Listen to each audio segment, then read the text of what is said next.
പൊതിഞ്ഞിട്ട് ഖബറിലേക്ക് വെക്കുകയാണ്.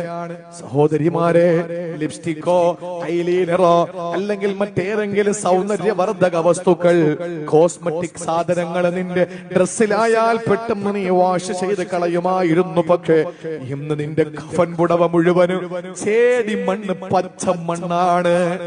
കഫൻ പുടവ മുഴുവനും മണ്ണ് അല്ല, നിന്റെ കഫൻ പുടവയുടെ തലയുടെ കെട്ടഴിച്ചിട്ട് മോളെ നിനക്കറിയില്ല. അതുകൊണ്ട് പറഞ്ഞു തരികയാണ്, ഖബർസ്ഥാനിൽ നിന്നെ ഇറക്കി വെക്കുമ്പോൾ നിനക്ക് സംഭവിക്കുന്നത് തലയിലെ കെട്ട കഴിക്കും മോളെ.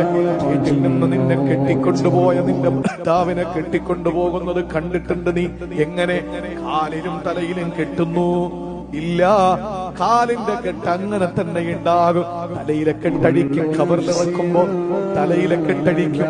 ആ തലയുടെ കെട്ടടിച്ചിട്ട് ആ കെട്ടിനകത്ത് നിൽക്കുന്ന നിന്റെ മുഖമെടുക്കും. എന്നിട്ടോ പച്ച മണ്ണിനോട് ചേർത്തിട്ടല്ലേ നിന്നെ കിടത്തുന്നത്. നിന്റെ കവിളിൽ ചേർത്ത് ഒരു പിടി മണ്ണ് ഉരുട്ടിയിട്ട് ആ കവിളിനോട് ചേർത്ത് വെക്കും.